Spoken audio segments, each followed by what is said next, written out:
It's been a while.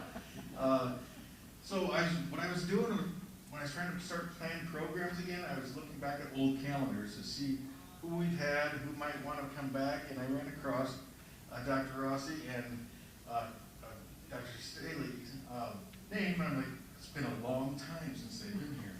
So I made a phone call, and I bet within an hour, it was all set. More than happy to come. So many of you know Dr. Rossi, so I'm going to let him take over and let him introduce Dr. Staley. Please welcome everyone back for Poetry Night. It was a great surprise to me too, and I'm really happy to be here. I enjoyed the last ones. I thought they were great. Can you hear me?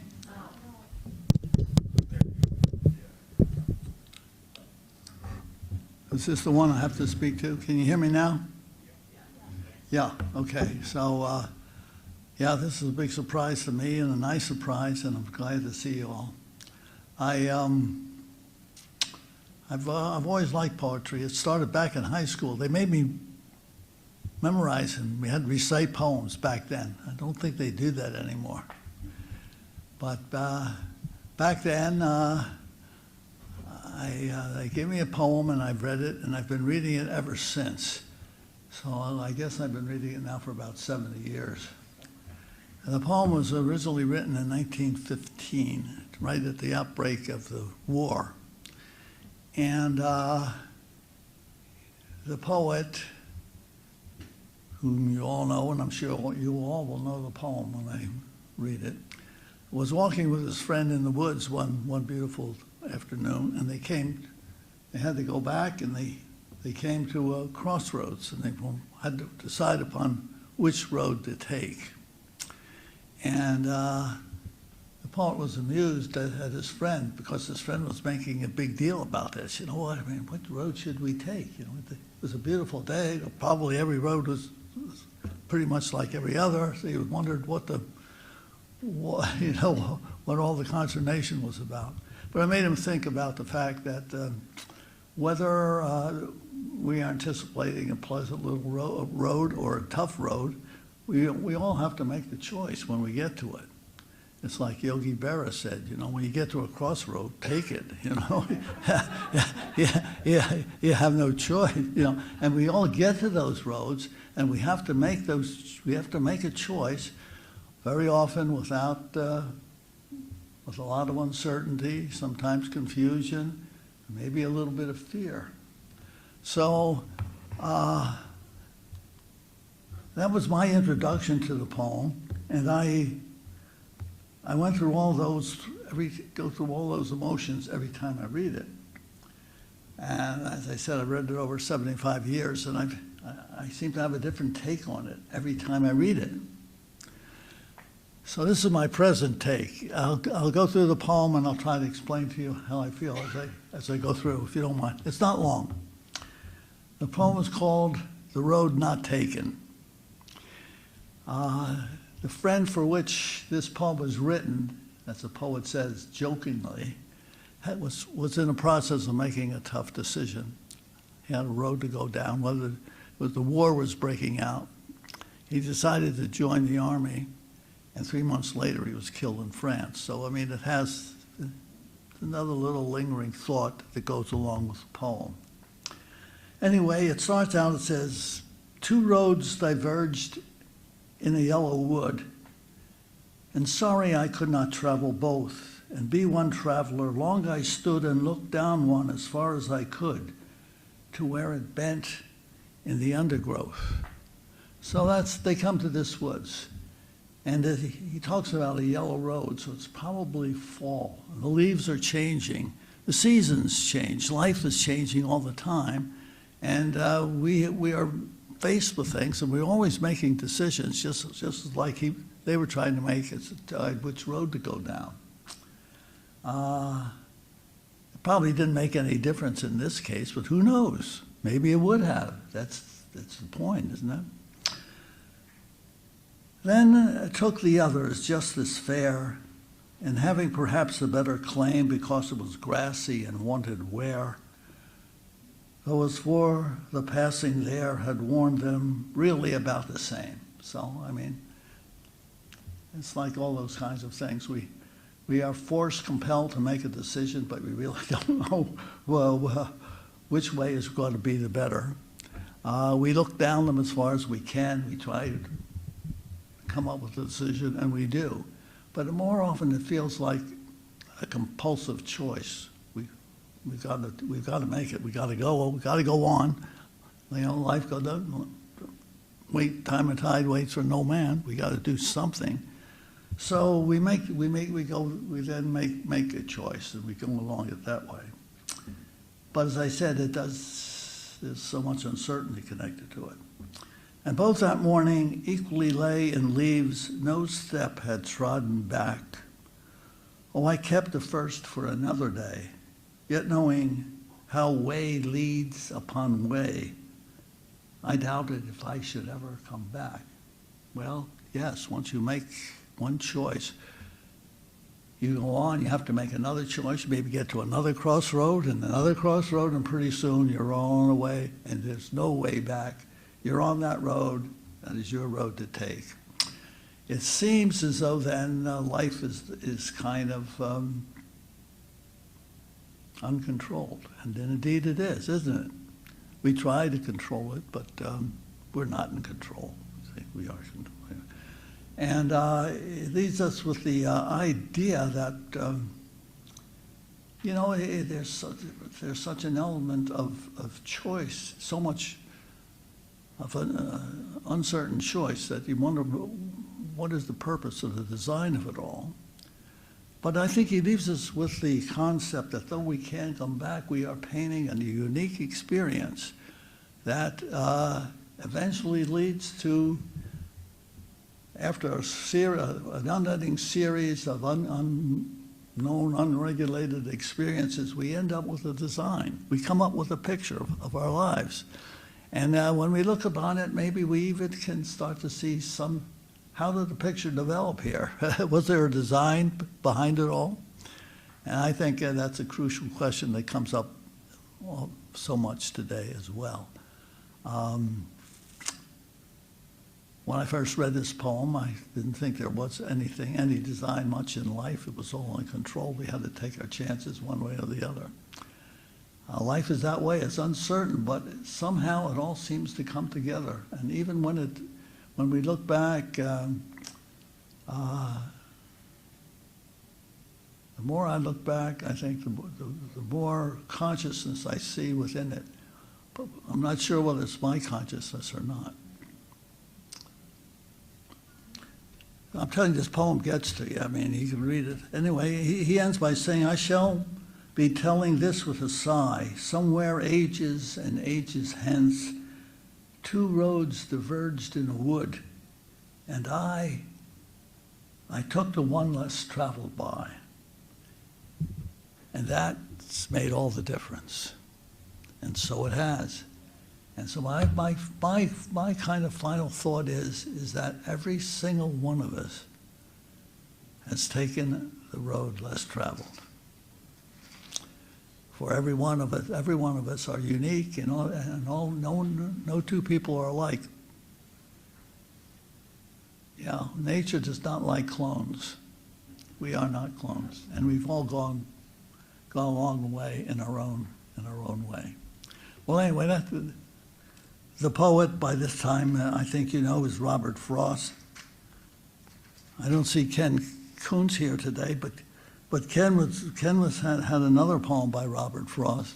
Is that Ken coming in now? Oh, good. All right. So we'll hear another one by the same. Before I go, though, as I say, we can be as serious as we can, but poetry, like life and like the stage, is a tragic comedy. You know, that poem is a little on the serious side, but poetry has its lighter side too. And I thought if Kathy would indulge me, I would read another very short poem that's a little on the lighter side. And this poem is called "Bankers Are a lot like everybody else. Everybody. That's the name of this poem. We'll see if I can find it now. A lot like everybody else, except richer, of course.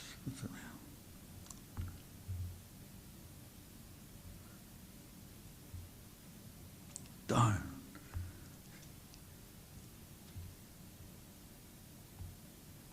Okay. So this poet says, this is a song to celebrate banks because they're full of money. And you go into them, and all you hear is clanks and clanks. Or maybe a sound like the wind in the trees on the hills, which is the rustling of the $1,000 bills. Most bankers dwell in marble halls,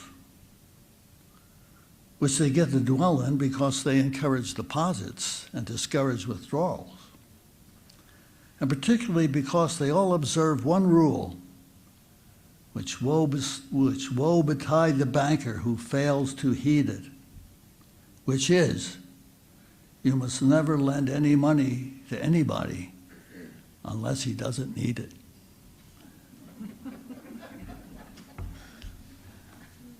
Okay? You all know Kathy. She's been here before. She's been a student counselor for years. So she keeps our students on the right road. And we're so happy that she's come back tonight. Thank you.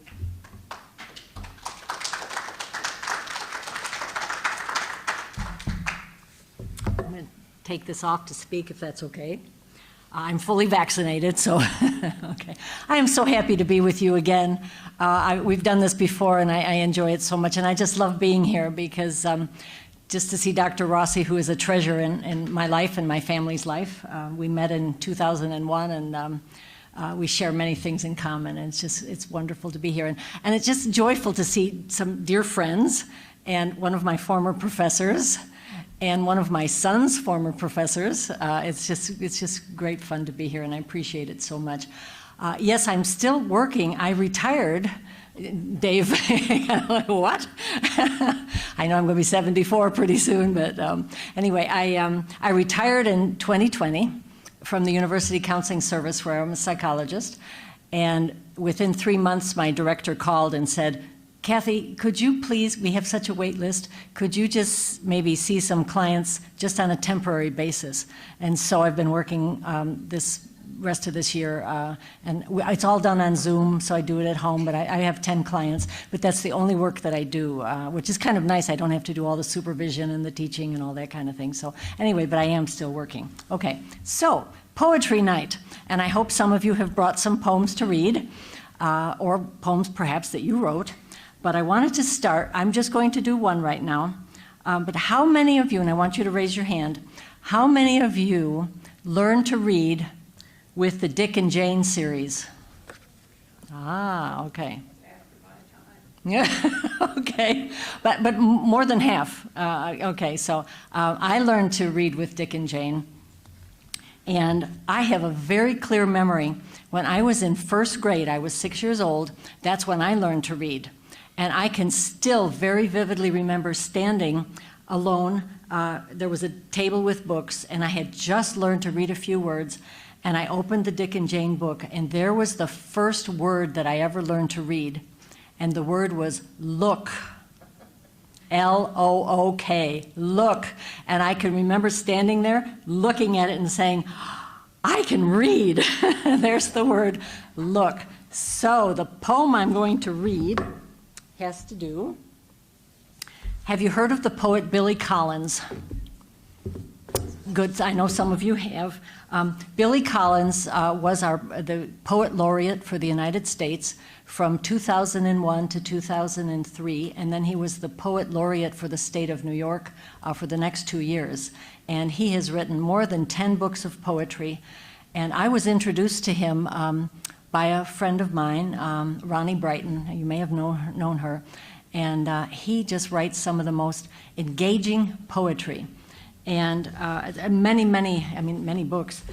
But I came across one that has to do with Dick and Jane.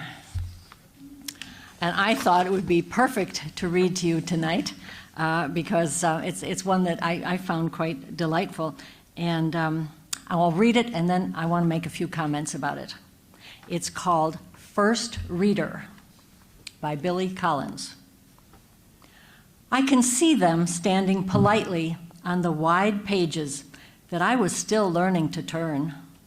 Jane in a blue jumper, Dick with his crayon brown hair, playing with a ball or exploring the cosmos of the backyard, unaware that there are first characters, the boy and the girl, who begin fiction. Beyond the simple illustrations of their neighborhood, the other protagonists were waiting in a huddle. Frightening Heathcliff, frightened Pip, Nick Adams carrying a fishing rod, Emma Bovary riding from Rouen.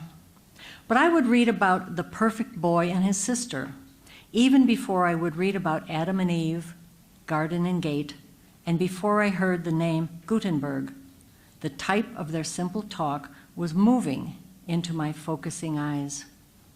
It was always Saturday, and he and she were always pointing at something and shouting, "Look!"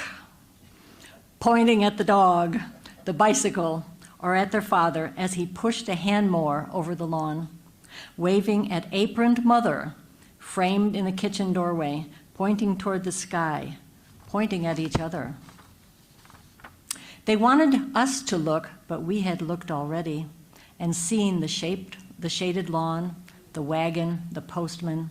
We had seen the dog, walked, watered, and fed the animal, and now it was time to discover the infinite, clicking permutations of the alphabet's small and capital letters, alphabetical ourselves in the rows of classroom desks.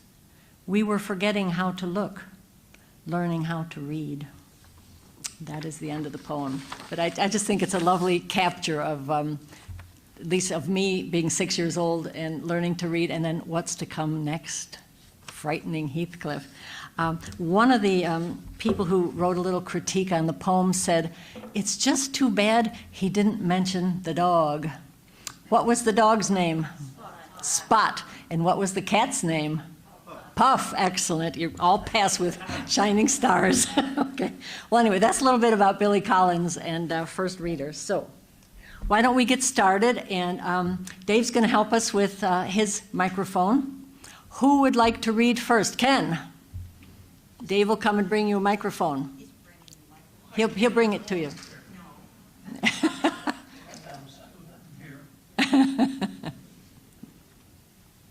Ken was my son's professor. It's so good to see him.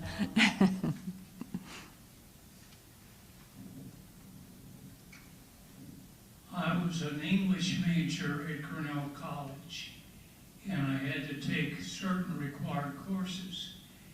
American literature were electives, and so I took a course from Charles Foster, who had gone to Amherst, and it had been taught there by Robert Frost. Oh, wow. And this is a poem that I'm going to read. It's called Stopping by Woods on a Snowy Evening.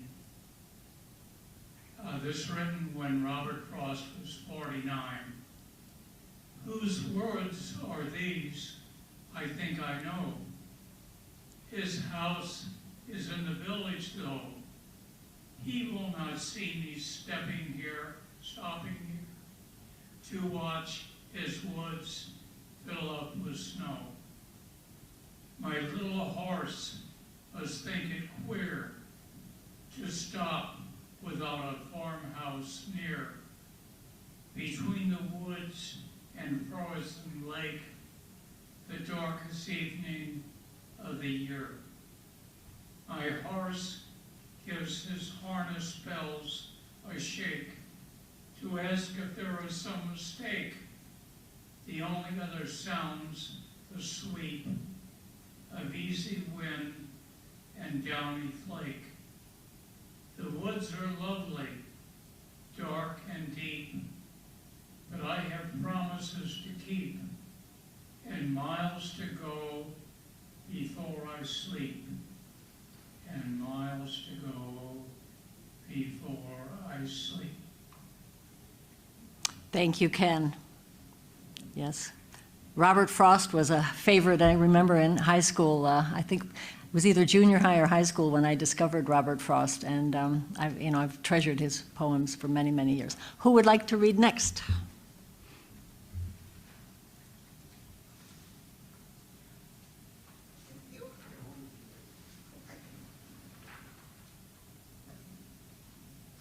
I don't know if any of you are familiar with Mary O'Neill. Maybe I could take this on. When I was teaching fourth grade at Hoover, this book I got the first day of school, and I didn't take it back until school was over. Because people I like to keep is a treasure.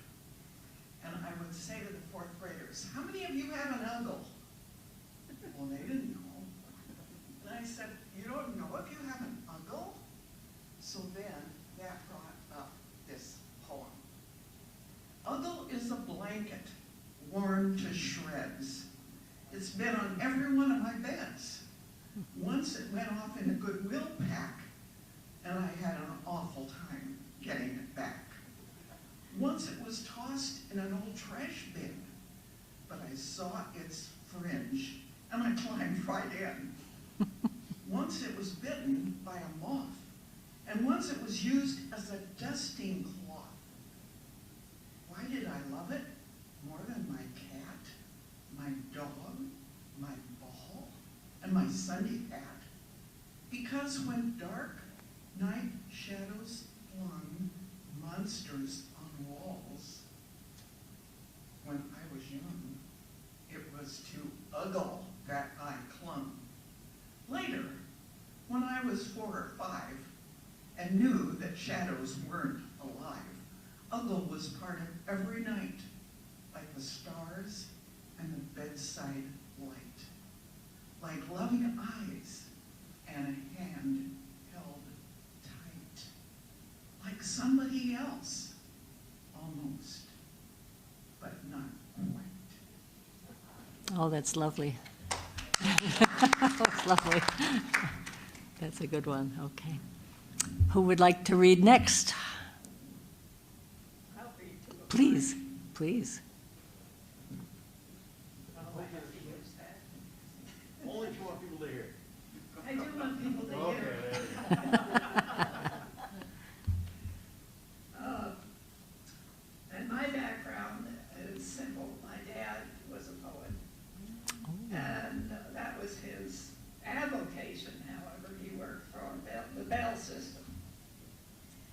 But he had 40 more years after, or 20 more years after he retired, to play with poetry. And he had played with it every day that I remember him at home. With his typewriter, he would type with 3 fingers. When the space bar was his thumb. And I finally learned to type too. And I've written a couple of poems in the last few years that I'm going to read to you now. The first one is just one verse. It begins with a quotation from Shakespeare. Sleep knits up the raveled sleeve of care, dropping stitches everywhere. That's that one. The other one has 2 verses. I read a poem once called Dottie and the Plymouth Rocks. It was writ by Robert Brunst, a tale about some hares and cocks. Dottie was my playmate's name, and Plymouth was our car. If the rumble seat seat unlocks, get in, I'll drive. Our Plymouth rocks. Oh, that's cute. Thank And you. that book I found in our collection here at Oak Home. I think it was in one of the lounges, maybe 5 years ago, something like that. I was really pleased that I had these other experiences that related to that particular poem.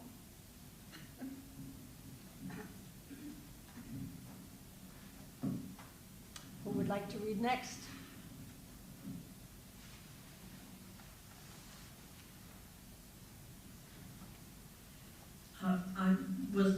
Had a medical appointment the other day, and I always try to take a book with me, and so I just went to my shelf to find a small one, figuring I wouldn't have to wait very long. And this one is called Filtered Images, and it's women remembering their grandmothers. And it is, there is a collection of poetry and prose, and for the ones of you who might be writing your memoir or doing some genealogy, I think you'll appreciate this one. It's called Grandmother's Eyes by Ingrid Reddy. You were my father's mother. I never knew you. Today I found your picture. I looked at you, enclosed in your bronzed frame, erect, proud woman, wearing a black lace blouse with high frilly collar supporting your double chin. My eyes traveled slowly past your closed lips, wide nose, smooth, round cheeks, to your eyes, and suddenly you ceased to be a stranger. Those eyes are eyes that daily greet me in the mirror. That's a nice one. Okay, who would like to read next?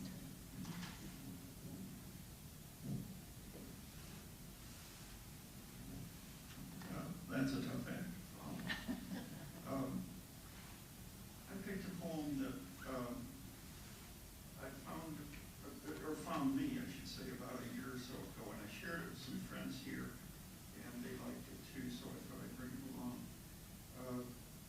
I was struck by the title, but then there's a big surprise later on. The title is Kindness by Naomi Shihab Nye, written probably about 1995. Before you know what kindness really is, you must lose things. Feel the future dissolve in a moment, like salt in a weakened broth. What you held in your hand, what you counted and carefully saved, all this must go so you know how desolate the landscape can be between the regions of kindness. How you ride and ride, thinking the bus will never stop. The passengers eating maize and chicken will stare out the window forever. Before you learn the tender gravity of kindness, you must travel where the Indian in a white poncho lies dead by the side of the lake. You must see how this could be you, how he too was someone who journeyed through the night with plans and the simple breath that kept him alive. Before you know kindness as the deepest thing inside, you must know sorrow as the other deepest thing. You must wake up the sorrow. You must speak to it till your voice catches the thread of all sorrows and you see the size of the cloth. Then it is only kindness that makes sense anymore, only kindness that ties your shoes and sends you out into the day to gaze at bread, only kindness that raises its head from the crowd of the world to say, it is I you have been looking for, and then goes with you everywhere like a shadow or a friend. Lovely, thank you. Okay, who would like to read next?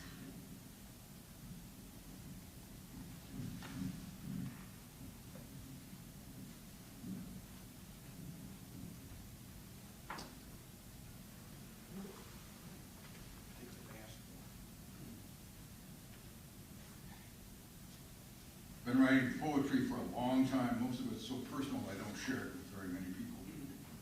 But it helps me sleep. When I can't sleep, I write a poem and then I can get that off my mind, whatever the idea was. I go to sleep. Some of them are pretty light, some of them are pretty heavy. Lo, the lovely sweatshirt. In colors as the flowers, and fleece as the lambs, and sizes as the varieties of people who appreciate a good warm moment. Enter the lowly sweatshirt. When you're too old or embarrassed to cuddle or talk with a teddy bear, try a sweatshirt. It makes a wonderful, comforting, dependable, warm friend. That's really good. Very nice. I do almost all the cooking in our family. My wife's not feeling so well. And I've written some things about the kitchen and cleaning house and so forth. This is food for thought. O great platter of mine, after which I worship thee 3 times a day or more, occasionally with burnt offerings. Aren't you ashamed? I just washed you. You're soiled again. You're covered with stuff that needs to be scraped off or put into a baggie. Much of it's not scraps. There are many good things here. Nourishment, leftovers, really good leftovers. Only a few bites are missing. The embryo of tomorrow's lunch. Don't waste anything. Somebody's hungry. Remember the starving Armenians, my mother always said. I'll get back to them soon. And there's other undones. Books to read, projects planned, some not even started. You needn't explain the word intentions. Nobody else can do them. Not the way I can. It wouldn't be the same. So let's finish the leftovers now. I'll get to the others soon. You let me? I hope. Those are really good. And I've got one that's fairly heavy. Well, I'm only going to read. I'll read one. Is that okay if I read one more? Certainly.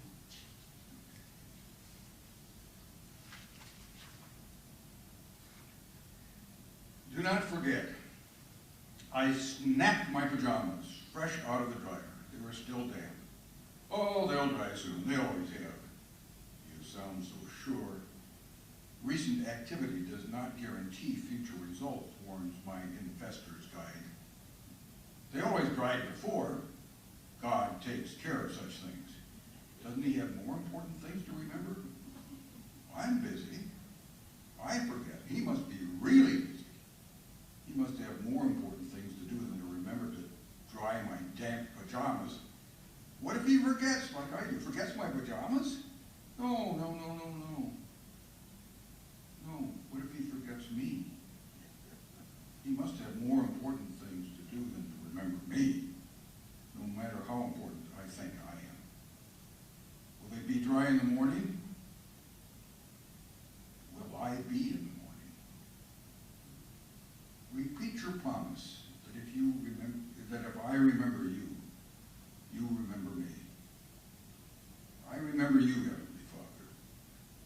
I need the peace that comes when you remind me that you are not too busy to remember me.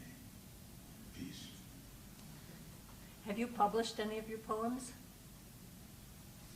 No. No? Oh, is it quite delightful? I know, this lady's going to read for Pat, so.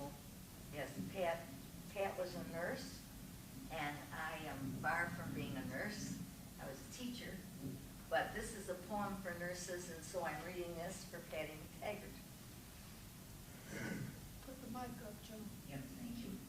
One day in Calvary, as in a hospital ward, 3 men lay dying, among them our Lord. 'Twas the worst case of neglect that was ever recorded, this patient whose pain Pilate had ordered. On 3 hard beds in the shape of a cross, No pillow or blanket a nurse would endorse. A cardiac condition examiners find, excessive love for all of mankind. Now you who are nurses, just listen to this. Unsterilized nails pierced his feet and his wrists. And how about this for a cruel medication? Vinegar and gall was his lips' veneration. Not a grain of morphine, not a tourniquet set. The world's greatest lover slowly bleeds to death. The chart then concluded as further we read. The world's greatest lover died about 3. This treatment of Christ demands reparation and falls on the nurses of this generation. Whenever you see a patient in pain, make believe that it's Calvary all over again. And do for the patient what you wished they had done for the one in the middle, the innocent one. It will please his angels. It will please him too. Just keep at it until life's work is through. And when, after death, your soul mounts on high, he will cap you again with his love in the sky. Amen. Lovely. Thank you, Pat, for bringing that. Thank you, Pat, for letting me read it for you. There you go, Dave. Who'd like to read next?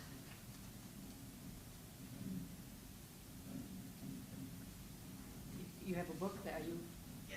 Okay.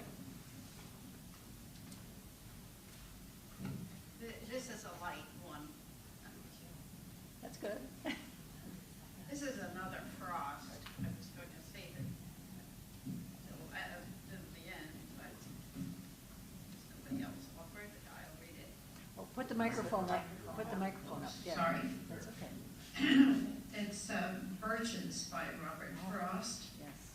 And I was a swinger of birches before I had ever heard of Robert Frost. So this tickled me when I came across this in my English Lit class. When I see birches bend to left and right, across the lines of straighter, darker trees, I like to think some boy's been swinging them. But swinging doesn't bend them down to stay. Ice storms do that. Often you must have seen them loaded with ice a sunny winter morning after a rain. They click upon themselves as the breeze rises and turn many-colored as the stir cracks and crazes their enamel. Soon the sun's warmth makes them shed crystal shells, shattering and avalanching on the snow crust. Such heaps of broken glass to sweep away, you'd think the inner dome of heaven had fallen. Well, it goes on for... Keep going, keep going. Well, okay. No, it's too lovely, you have to do it. They are dragged to the withered bracken by the load, and they seem not to break, though once they are bowed. So low for long, they never right themselves. You may see their trunks arching in the woods. Years afterwards, trailing their leaves on the ground like girls on hands and knees that throw their hair before them over their heads to dry in the sun. But I was going to say, when truth broke in, with all her matter of fact about the ice storms, now am I free to be poetical? I should prefer to have some boy bend them as he went out and in to fetch the cows. Some boys too far from town to learn baseball, whose only play was what he found himself, summer or winter, and could play alone. One by one, he subdued his father's trees by riding them down over and over again until he took the stiffness out of them. And not one but hung limp, not one was left for him to conquer. He learned all there was to learn about not launching out too soon, and so not carrying the tree away, clear to the ground. He always kept his poise to the top branches, climbing carefully with the same pains you use to fill a cup up to the brim, and even above the brim. And he flung outward, feet first with a swish, kicking his way down through the air to the ground. So was I once myself, a swinger of birches, and so I dream of going back to be. It's when I'm weary of considerations, and life is too much like a pathless wood, where your face burns and tickles with the cobwebs broken across, and one eye is weeping from the twigs having lashed across it open. I'd like to get away from earth a while, and then come back to it and begin over. May no fate willfully misunderstand me, and half grant what I wish and snatch me away, not to return. Earth's the right place for love. I don't know where it's likely to get better. I'd like to go by climbing a birch tree and climb black branches of a snow-white trunk toward heaven still, till the tree could bear no more. That's lovely. Thank you. Thanks for reading it. Someone else? Yes. Please.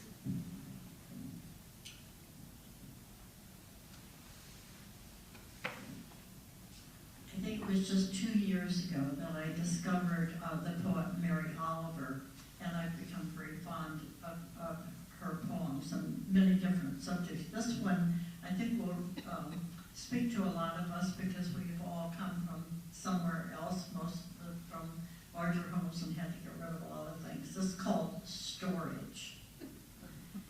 When I moved from one house to another, there were many things I had no room for. For what does one do? I rented a storage space and filled it. Years passed. Occasionally I went there and looked in, but nothing happened, not a single twinge of the heart. As I grew older, the things I cared about grew fewer, but were more important. So one day I undid the lock and called the trash man. He took everything. I felt like the little donkey when his burden is finally lifted. Things, burn them, burn them. Make a beautiful fire. Make room in your heart for love, for the trees, for the birds who own nothing, the reason they can fly. That's nice. I'm at that point of trying to figure out how to take a house that we've lived in for 42 years, how to take it apart. So I can relate. Okay. Does anyone else have another poem? Got another one? I have one more. Let's hear one more, please.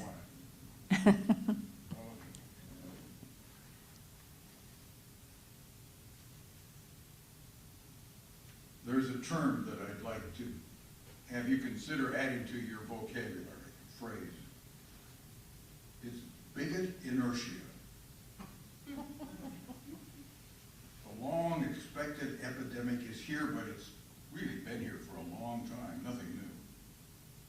It was learned in youth, practiced a whole lifetime, and those who have it sometimes don't know it. Those who have it sometimes deny it. Those who have it caused it. Those who have it spread it. Education helps, but doesn't cure it, may make it worse. Enlightened friends help, but not a cure either. Aging makes it worse. A good dose of problems seems to help. Kids with problems helps too. But an act of kindness when in trouble is just about as good as any cure. The phrase is bigotry inertia. Watch how many places you can find it. Good, all right. Anybody else have a poem to read? I just wanted to say something. Please. I've been in Oklahoma for 3 years, but I guess I must have missed the first poetry night or whenever, sorry. I've been here 3 years and I don't remember a poetry night before, so somehow I must have missed it. I think of a couple of poems I would have brought had I really known what this was all about. Mhm. So next time, not ones I read, but one of Robert Frost especially, Oh, How I Love to Go Up on a Swing. Oh, my. And I sing that every time I get to a playground where nobody else is around. I can be on a swing. But I think this is great, and I hope we do it again soon. Thank you. And I wanted to say one more thing, now that you cleaned that up. I came here from New York State, and when you were reading the Frost poem about the roads that one takes, I had no idea I would ever end up in Iowa City, Iowa. We came because my husband wasn't well and my daughter Heidi lived here. And when you were reading that, it turned out just the way it should have. It's good to be here. Thank you. Judy, yep.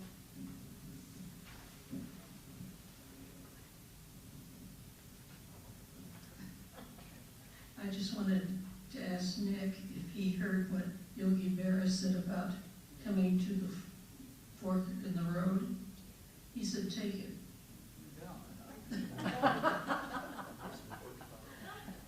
My favorite poem is In the St. Vincent Millere. My candle burneth at both ends, it will not last the night, but all my foes and all my friends, it gives a lovely light. All right. Any other? Yes. I wonder if any of you are familiar with Judith Viorst, who wrote, "It was a terrible, horrible, no good, very bad day."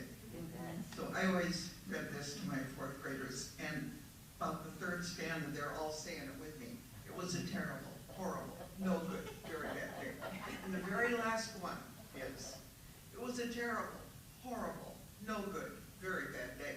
I could tell, because I had to wear my railroad train pajamas. I hate my railroad train pajamas. My mother says, some days are like that, even in Australia. Isn't that the poem that at one point he says, and my belly button was caving in? Or is that a different poem? I'm not sure which one. Does anyone else have one? We end at 8 o'clock, is that correct? Yep, you should Okay, read. because I have one I can read if but I want to make sure everybody else has read one that wants to. Everybody? Okay, okay. I just thought there's one more Billy Collins poem. Let me get to the microphone here. There's one more Billy Collins poem that it's so interesting to me, and it's just very. Oh, let me turn that off. I'm sorry. Telephone's ringing in my purse. That would drive us crazy for all that time.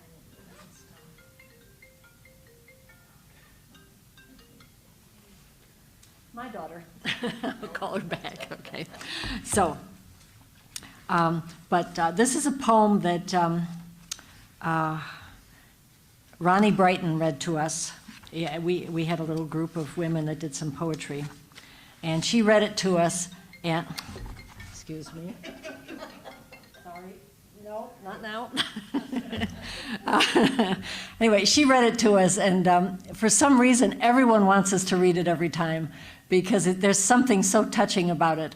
And to think about if you had children, like what's it like to be a young child? You have no sense of what your parents are doing for you. Not when you're 4 years old. You have no idea, and you figure that out much later in life. And this is a poem that reflects on that.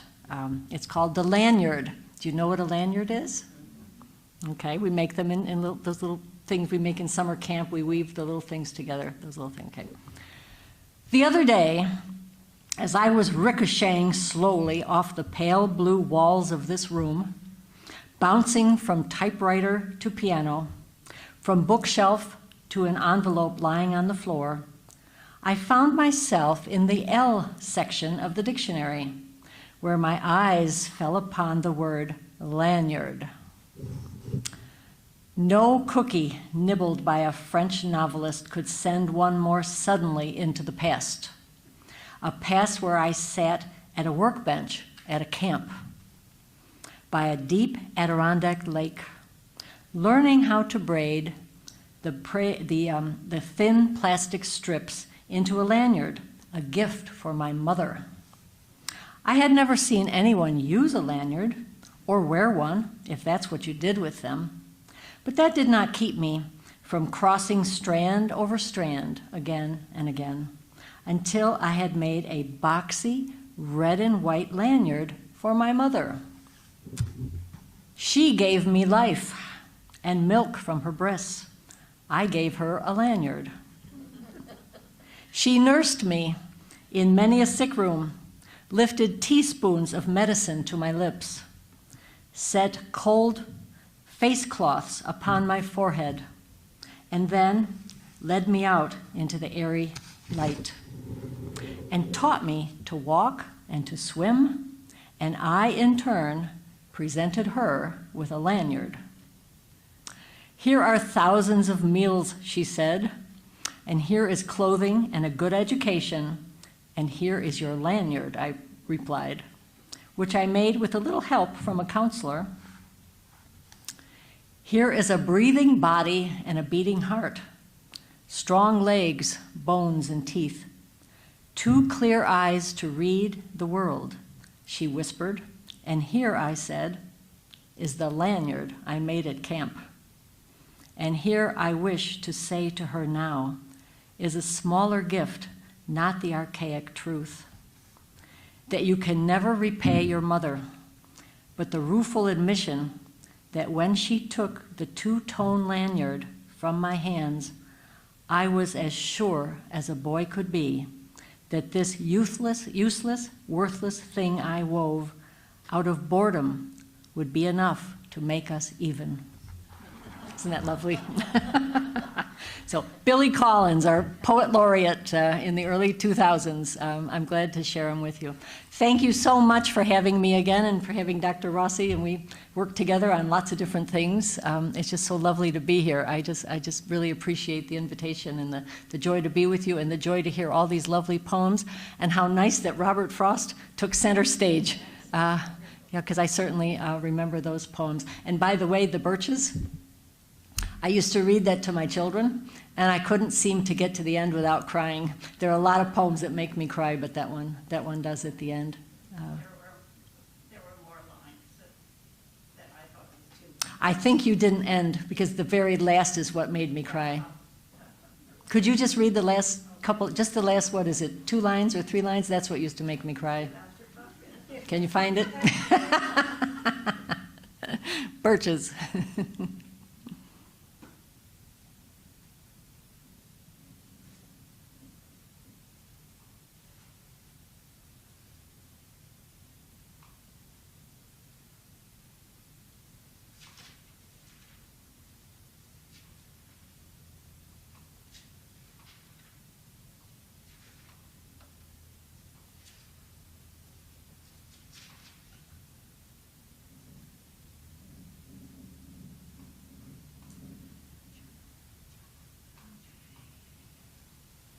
Maybe the last 4 lines.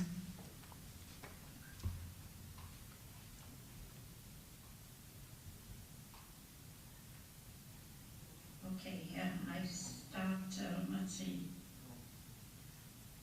I was once myself a swinger of birches, and so I dream of going back to be.